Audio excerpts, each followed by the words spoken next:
Hello friend, आपका स्वागत है हमारे यूट्यूब चैनल पे। तो आज हम बात करेंगे डीएफसीसीएल के बारे में। 30 दिन की स्ट्रेटेजी क्या होनी चाहिए, जल्दी जल्दी हम देखेंगे इनसे। ठीक है, क्योंकि आपके पास टाइम बहुत कम बचा है। आपका एग्ज़ाम जो होगा वो बेसिकली हो जाएगा वो सितंबर के लास्ट वीक में या फिर अक्टूबर फर्स्ट वीक में आपका एग्ज़ाम कंडक्ट करा देंगे जैसे भी अभी तक, क्योंकि एग्ज़ाम हो ही रहे हैं। कोविड की सिचुएशन भी अभी कंट्रोल में है, तो इसके हिसाब से आप तैयारी करिए। आपकी 30 डेज़ की स्ट्रेटजी होनी चाहिए। आज हमारे पास 12 डेट हो चुकी है, 12 तारीख हो चुकी है, तो लगभग 12 तारीख तक हमें क्या पढ़ना है, क्या छोड़ना है, वो आपने देखना है इसमें। ठीक है, और जिससे सिलेक्शन के मैक्सिमम चांस बन जाएंगे। अब हाँ, कई बच्चे होंगे कि बोलेंगे कि हमने अभी तैयारी नहीं करी है, तो वो भी इस स्ट्रेटजी को लेके अपनी अच्छी एक तैयारी कर सकते हो, क्रैक कर सकते हैं एग्ज़ाम को।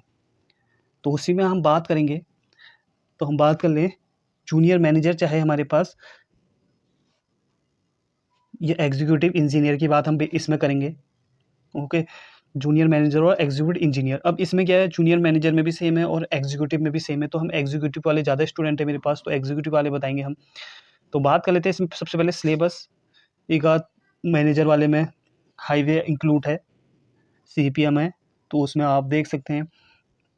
तो बात कर लेते हैं एग्जीक्यूटिव सिविल इंजीनियर वाले के लिए, जिसमें डिप्लोमा और बीटेक वाले दोनों दोनों ने फॉर्म भरा हुआ है। ठीक है, डिप्लोमा और बीटेक वालों ने दोनों ने फॉर्म भरा होगा, याद रखना। और आपको तैयारी कैसे करनी है वो भी बताऊंगा डिप्लोमा वालों को।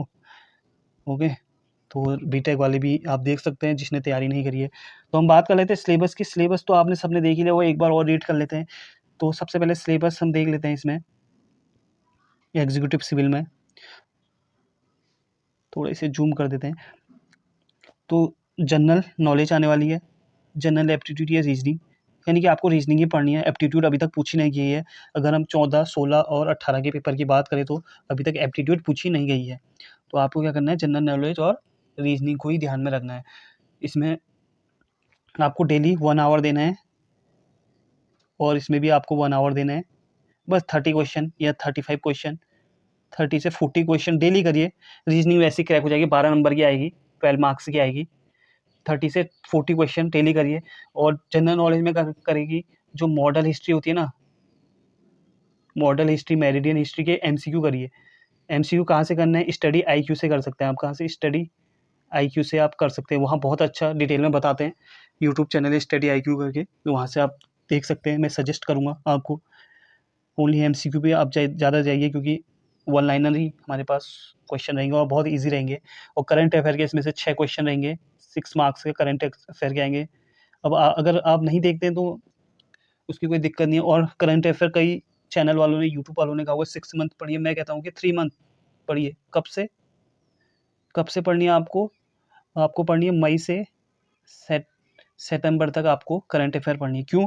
सितंबर के भी बहुत ज़रूरी है, क्योंकि पिछले बार देखे गए हैं नवंबर में एग्जाम था, अक्टूबर की करंट अफेयर डायरेक्ट पूछी गई है, अगस्त की पूछी गई है, सितंबर की पूछी गई है। अगर आप उठा के देखोगे तो वहाँ से 6-7 नंबर के करंट अफेयर आपको बहुत ज़्यादा हेल्प करेंगे यहाँ से।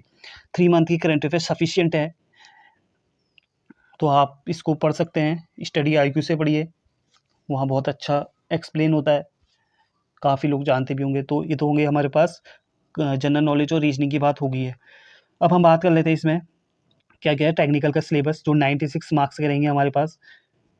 सर्वे, स्ट्रेंथ ऑफ मैकेनिक्स, यानी कि SOM, structure design, drawing, building construction, BMC, soil foundation, concrete technology, RCC, pre stress, hydraulic, hydrology, hydraulic structure, public health engineering यानी कि environment engineer, water supply in, और रेलवे इंजीनियर और railway track से कुछ question रहेंगे इसमें। यही हमारे पास सिलेबस है, बाकी कुछ नहीं पढ़ना है आपने, आपको भी पता होगा। ओके, तो हम बात कर लेते हैं सबसे पहले इसमें मेजर सब्जेक्ट की बात कर लेता हूँ मैं। सबसे पहले देखिए, कई बच्चे होते हैं इसमें, मैं बता देता हूँ। कंक्रीट टेक्नोलॉजी सीटी जो होती है उसको छोड़ देते हैं। इसमें बेसिकली सीटी क्या है, अलग से इंक्लूड करी गई, तो सीटी के क्वेश्चन अच्छे खासे देखने को मिलेंगे आपको। जबकि आरसीसी के कम क्वेश्चन देखने को मिल सकते हैं, वही 5 से 6 क्वेश्चन देखने को मिलेंगे, बहुत ईजी। पिछला पेपर उठा के देखिए, बहुत ईजी आया है। प्री स्ट्रेस के क्वेश्चन आए हैं 9 मार्क्स के।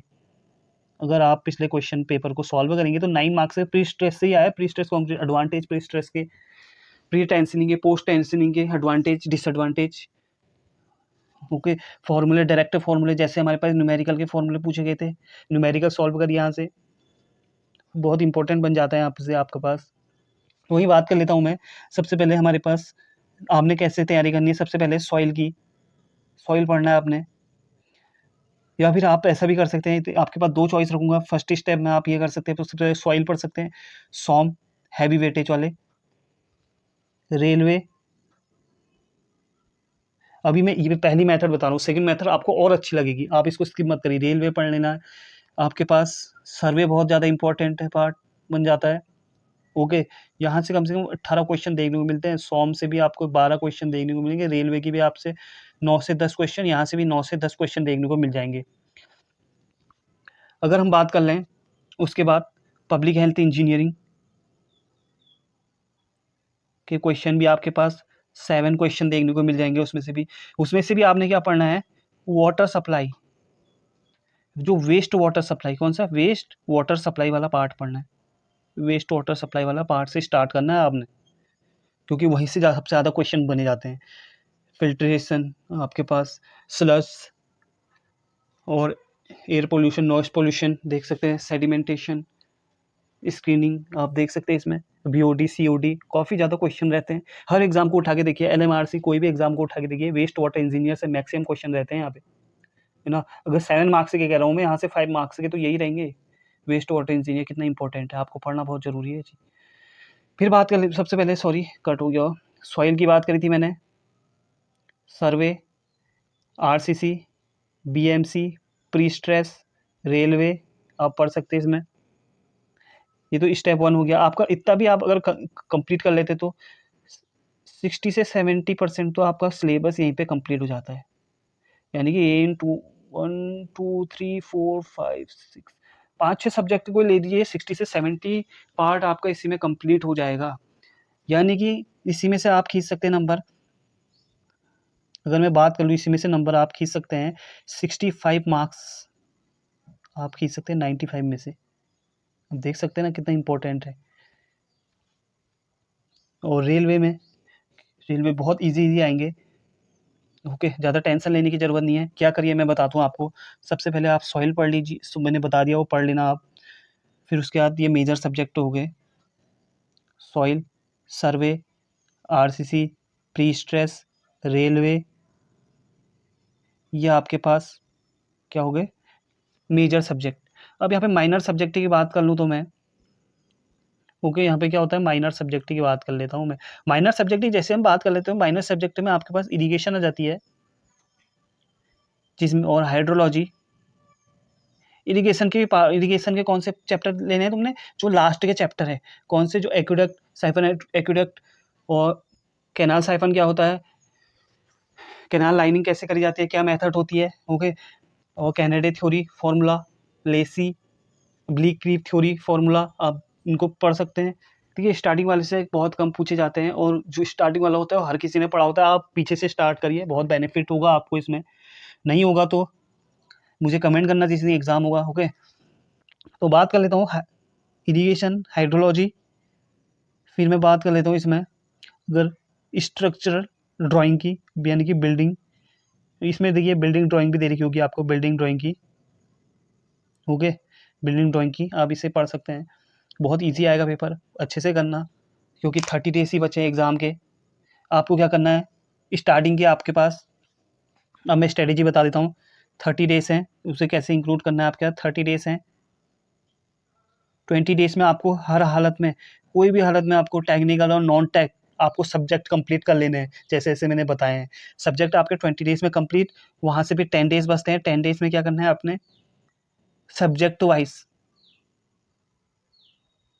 मॉक लगाने हैं, सब्जेक्ट वाइज मॉक टेस्ट लगाने हैं आपने, सब्जेक्ट वाइज। अब आपके 30 डेज चले गए, यानी कि आपके पास आ गया, आप सितंबर 12 डेट आ जाएगी, क्योंकि 30 डेज का मैं बता रहा हूँ।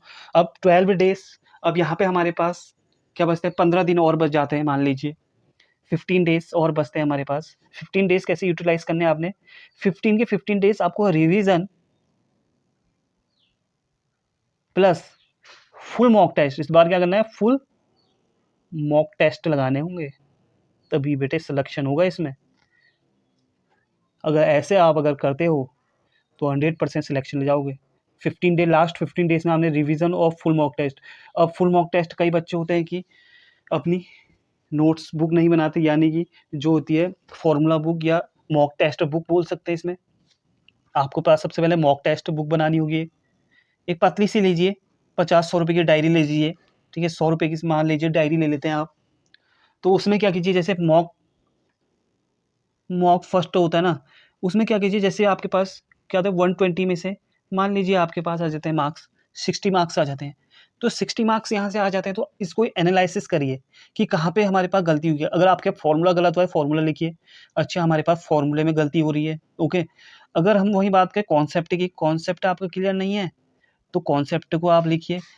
देखिए जो जैसे 1 क्वेश्चन है इसमें फॉर्मूला गलत था, जैसे 2 सही है, 3 सही है, 4 सही है, जैसे 8 क्वेश्चन में हमारे पास कॉन्सेप्ट सही नहीं है, तो कॉन्सेप्ट यहाँ पे पढ़िए। अब देखिए अगर इसी को आपने करते रहे तो मॉक 1 में आपके पास जैसे 60 आए हैं ना, मॉक 2 की बात करूँ, अगर आपके पास एनालिसिस करने की पावर है, ओके, ऐसी जैसे आप मैं बता रहा हूँ कॉन्सेप्ट, मॉक 1 को आप एक दिन दीजिए, उसके बाद अगले दिन उसको रिवीजन करिए, फिर उसके बाद मॉक 1 दीजिए, फिर देखिए कितने बन रहे हैं कितने नहीं, ओके। फिर उसके बाद मॉक 2 में जाओगे, तो मॉक 2 में अगर 20 में से पहले 60 आते थे, यहाँ पे 60 में ऑटोमेटिक बढ़ जाएंगे आपके, ऑटोमेटिक, क्योंकि आपने मॉक 1 को अच्छे से देख लिया है, तब ऑटोमेटिक आपके मॉक 2 बढ़ जाएंगे। इन्हीं के डायरेक्ट फेंक दे मॉक 1 लगा के, रिवीजन नहीं करा, रिवीजन करना बहुत ज़रूरी है, तो इसमें रिवीजन करिए और कोई भी हेल्प होती है। और देखिए मैं सिविल की बात बता दूँ, आई थिंक सिविल में एग्जीक्यूटिव मैनेजर मिला के 62,000 समथिंग फॉर्म भरे गए हैं, और बहुत ईजी है हमारे पास क्रैक करने के लिए, ओके। बहुत अच्छे पेपर का लेवल देखोगे आप, बहुत ईजी आता है हर बार। सर्वे के क्वेश्चन देखिए, कई क्वेश्चन देखिए, बहुत ईजी लेवल का बनता है। हाँ, अगर आपको कोई भी टॉपिक अगर टफ लग रहा है तो उसमें काम करिए। जैसे मान लीजिए किसी के सॉम वीक होगी, उसमें आपको क्या करना है, वर्क करना है कि कहाँ पे हो रहा है, और एटलीस्ट और डेली के आपके पास 200 एमसीक्यू करिए। 200 एमसीक्यू अगर नहीं करते हैं तो सिलेक्शन कोई भी हालत में नहीं होगा, और टेस्ट सीरीज नहीं देते हैं तो सिलेक्शन नहीं होगा, इतना भी याद रख लीजिए। इतनी अच्छी अपॉर्चुनिटी और वैकेंसी अब नहीं देखने को मिलेगी आपके पास डिपार्टमेंट में। एसएससी पता नहीं कब आएगा, फरवरी मार्च का वेट करोगे क्या? नहीं करोगे ना, तो डीएफसीसीएल में बहुत अच्छी जॉब की अपॉर्चुनिटी बनती है। तो देखिए कई हमारे पास कोर्स बैचेस सेल करने वाले आ जाते हैं, ओके। कोई कहता है डीएफसीसीएल का ले लीजिए, आप डीएफसीसीएल का ले लेते हैं कोर्स, उसके बाद ये पहले तो कहते हैं बहुत अच्छा है, बहुत अच्छा है, उसके बाद कहते हैं एसएससी जेई का लीजिए, है ना, डीएफसीसीएल बहुत टफ है कहते हैं।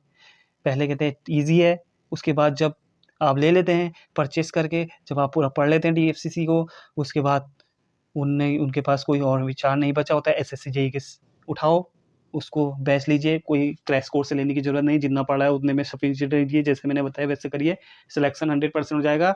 90 से 100 मार्क्स आप इजीली गेन कर ले जाओगे, अगर आप ऐसी तैयारी करते हो, ठीक है। तो थैंक यू। तो वीडियो अच्छी लगी तो लाइक एंड सब्सक्राइब करें, जो भी हमारे पास नए विद्यार्थी जुड़े हैं वो सब्सक्राइब करके जरूर जाइए। थैंक यू, फिर मिलते हैं आपसे नेक्स्ट वीडियो में। थैंक यू, ऐसी वीडियो को मैं लाते रहूँगा। जय हिंद, जय भारत।